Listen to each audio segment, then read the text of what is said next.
Shri Venkateswara gold తాకట్టులో ఉన్న మీ బంగారాన్ని విడిపించి కొనబడును. మాజీ ముఖ్యమంత్రి జగన్మోహన్ రెడ్డి గారు న్యాయవాదులతో మీటింగ్ పెట్టారు. అయితే నేను చెప్తున్న ప్రతి విషయం కూడా నా కళ్ళెదురుగా కనిపిస్తున్న అవినీతి గురించి చెప్తున్నాను. మీరు రాబోయే రోజుల్లో పార్టీకి అండగా వినుదన్నగా నిలవాలని చెప్పి ఆయన మాట్లాడడం జరిగింది. పథకాలు ఇవ్వలేదు, ప్రభుత్వం సరిగ్గా పనిచేస్తలేదు, సంవత్సరంన్నర అయింది, ఇంకొక 3 ఏళ్ళు కళ్ళు మూసుకుంటూ అయిపోద్దని చెప్పి చెప్తున్నారు. మీరేమంటారు జగన్? సరే, కళ్ళ ఏది అయిపోలేదరా? 3 ఏళ్ళు అయిపోయినాయి, 3 ఏళ్ళు గడిచిపోయినాయి, కళ్ళు మూసుకున్నాను, కాలేదు ఇంకా ఏమి. ఎవరి పథకాలు సూపర్ 6 పథకాలు ఎవరు అమలులో పెట్టట్లేదంట.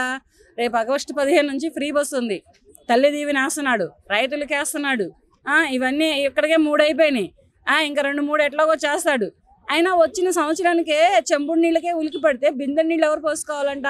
లాయర్లతోటి నువ్వు పెట్టిన మీటింగ్ ఏంటి? ఏ విషయమై మీటింగ్ పెట్టావు? ఏ విషయమై మాట్లాడావు?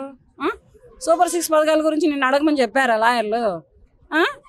నీకు అవినీతి గురించి మాట్లాడమని చెప్పారా లాయర్లు? లాయర్లకి ఏ మీటింగ్, ఏం చెబుదామని నువ్వు మీటింగ్ పెట్టావు? అంటే జగన్మోహన్ రెడ్డి గారు అదే న్యాయవాదులతో మాట్లాడుతూ ఒక యాప్ని తీసుకొస్తాను, ఎవరికి ఏ కష్టం వచ్చినా కానీ అందులో తెలియచేయండి, మన డిజిటల్ సర్వర్లో సేవ్ అవుద్ది, 2029లో మనం అధికారంలోకి రాగానే ఒక్కొక్కడికి సినిమా చూపిస్తామని అన్నారు. అసలు ఈ యాప్ వల్ల ఎవరికి ప్రయోజనం ఉంది? దానివల్ల ఏం జరుగుతుంది అంటారు 2029లో? నువ్వేం అపరిచితుడివి కాదు, ఒకే ఒక రోజు ముఖ్యమంత్రి, అంతకంటే కాదు. ఒకే ఒక రోజు ముఖ్యమంత్రి అయితే అటువంటి పనులు చేస్తాడు, యాప్లు పెట్టి. ఎందుకంటే తనకున్నది 24 hours టైమే కనుక నిద్రాహారాలు మాని ఆ యాప్ని డౌన్లోడ్ చేసి ఒక్కొక్కటి తాడదీస్తాడు. నువ్వు అంతకంటే అపరిచితుడు, అంతకంటే కాదు. మనిషివేగా, 5 ఏళ్ళు పరిపాలించావుగా.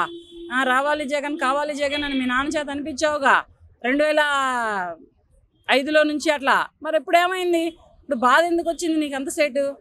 ఏం తీస్తావు తాట? నువ్వు తాట తీస్తా, అది తీస్తా, ఇది తీస్తానని చెప్పేసి నువ్వు కూటమి నాయకులని, గవర్నమెంట్ ఎంప్లాయీస్ని బెదిరిస్తే ప్రజలు నీకు ఓటేస్తారా? ఓటేసి గెలిపిస్తారనే నువ్వు ఇటువంటి బెదిరింపులు బెదిరిస్తున్నావా? ఆ యాప్లలో ఏముందని ఏం పెడతావు యాప్ల్లో? అంటే జగన్మోహన్ రెడ్డి గారు మాట్లాడుతూ కూడా యూనిఫామ్ వేసుకున్న ప్రతి ఒక్కరు కూడా అన్యాయానికి సపోర్ట్ చేస్తున్నారు తప్పితే న్యాయానికి సపోర్ట్ చేస్తలేదు, నిజం మాట్లాడతలేదు, అందరూ కూడా దొంగలేనట్టు అని చెప్తున్నారు. మీరేం చెప్తారు దానికి? నీ ప్రభుత్వంలో ఏం జరిగింది? వైఎస్ఆర్సీపీ కాంగ్రెస్ ప్రభుత్వంలో ఏం జరిగింది? అంతకంటే అవినీతి జరిగింది, అంతకంటే అన్యాయం జరిగింది. ఎక్కడ ఏ ఆఫీసులో కూడా ఏ ఆఫీసరు న్యాయం చేయలేదు. పోలీస్ డిపార్ట్మెంట్లో అసలు పట్టించుకున్న వాళ్ళే లేరు. పోలీస్ స్టేషన్ల చుట్టూ తిరిగి ప్రజలు విసికి వేసారిపోయి ఉన్నారు, కానీ ఎవరు పట్టించుకున్న వాళ్ళే లేరు. అటువంటిప్పుడు ఇక నీకేం చెప్పాలి అక్కడ సమాధానం? జగన్మోహన్ రెడ్డి గారు మాట్లాడుతూ ఇసుక ర్యాంపుల్లో బాగా గతంలో మేము ఇచ్చిన ఫ్రీ ఇసుక కంటే కూడా డబుల్ రేట్లు అమ్ముతున్నారు, కనీసం ప్రభుత్వానికి ఆదాయం కూడా లేదని చెప్తున్నారు. అదేవిధంగా లిక్కర్ షాపుల్లో కూడా ఇదే దందా జరుగుతుంది, బెల్ట్ షాపులు ఎక్కువైపోయి మద్యం బ్లాక్ లో అమ్ముతున్నారని చెప్తున్నారు. మీరేం చెప్తారు దానికి? ఇసుక మాఫియా చేసింది ఎవరు? ఒక్కసారి రిపీట్, 5 ఏళ్ళు రిపీట్ చేసుకో వెనకెళ్ళి ఒకసారి. ఇసుక మాఫియా చేసింది ఎవరు? వైఎస్ఆర్సీపీ ప్రభుత్వం కాదా? అప్పట్లో వైఎస్ఆర్సీపీ ప్రభుత్వమే ఇసుక ఆపేసి ఇసుక అమ్ముకోవడం మొదలు పెడితే భవన నిర్మాణ కార్మికులు హలో లక్ష్మణ ఏడిచి బొత్స సత్యనారాయణను లేకపోతే ఎవరో అంబటి రాంబాబును రోడ్డు మీద నిలేశారు. అప్పుడు ఎక్కడ పోయినాయి ఇవన్నీ కళ్ళు దొబ్బినాయా? లిక్కర్ స్కామ్ కేసు ఏందమ్మా? ఇంకోసారి చెప్పమ్మా. లిక్కర్ స్కామా అంటే అంత బెల్ట్ షాపులు వస్తున్నాయా? నువ్వు ఉన్నప్పుడు మొత్తం అసలు దొంగ స్కాములు జరిగింది తెలుసా? అది 3,000 కోట్లు ఏం చేసావు? ఒక్కళ్ళ దగ్గర కూడా ఆన్లైన్ పేమెంట్ కాకుండా నెట్ క్యాష్ తోటి నువ్వు మందు అమ్ముకున్నావు. అది నువ్వు చేసిన తిక్కల మందు అమ్ముకొని ప్రజల ప్రాణాలు తీసావు. ఇప్పుడు లిక్కర్ స్కామ్ కూడా సంబంధించిన అరెస్టులన్నీ కూడా అక్రమ అరెస్టులు, ఎక్కడ కూడా వాస్తవాలు లేవు, అసలు లిక్కర్ స్కామ్ జరగలేదని చెప్పి ఆయన సంబోధించడం జరిగింది. మీరేం చెప్తారు? అసలు లిక్కర్ స్కామ్ జరిగిందా? ఈ అరెస్టులు అక్రమ అరెస్టులా?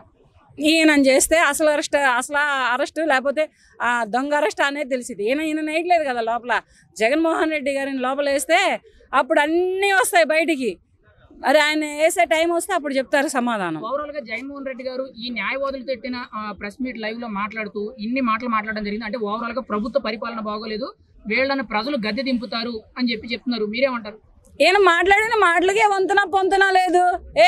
ఏ ప్లగ్ తీసుకుపోయి నోట్లో పెట్టాడో, ఏ ప్లగ్ తీసుకుపోయి చెవులో పెట్టాడో, ఏ ప్లగ్ తీసుకుపోయి ముక్కులో పెట్టాడో ప్రజలే కంగారు పడుతున్నారు. ఒక మాటకి ఏమైనా వంతునుందా? నువ్వు న్యాయవాదులతోటి ఏ విషయమై మీటింగ్ పెట్టావు? ఆ విషయం వదిలేసేసి లిక్కర్ స్కాములు, ఇసుక మాఫియాలు, ఈ బెల్ట్ షాపులు ఇవన్నీ ఎత్తుకురమ్మని నిన్ను చెప్పారా? ప్రజలు అడిగారా నిన్ను? న్యాయవాదులు అడిగారా? జడ్జీలు అడిగారా? న్యాయస్థానాలు అడిగినాయా? చట్టస్థానాలు అడిగినాయా నిన్ను? లిక్కర్ స్కామ్ కేసులు జరిగినాయి నీ ప్రభుత్వంలో. అందుకనే ఒక్కొక్కరిని అరెస్ట్ చేస్తున్నారు. ఒక మాటలో జగన్మోహన్ రెడ్డి గారి ఈ ప్రెస్ మీట్ గురించి ఆయన మాట్లాడిన మాటల గురించి మీరు ఏం చెప్తారు? ఆయన విధి విధానాల గురించి ఇప్పుడున్న రాజకీయ పరిస్థితులు బట్టి. ఆయనకు మతిపోయింది, అందుకని అట్లా మాట్లాడుతున్నాడు. ఏం లేదు, పదవి పోయింది. ఎక్కడ తెగనమ్మి పారేశాడు, ఎక్కడెక్కడ తాకట్టు పెట్టేసిన మతిపోయి ఇటువంటి పేలాపలన్నీ పేలుతున్నాడు అంతే. ఈయన మాట్లాడే మాటలలో ఏది వాస్తవం లేదు, దేనికి కూడా సాక్ష్యం లేదు.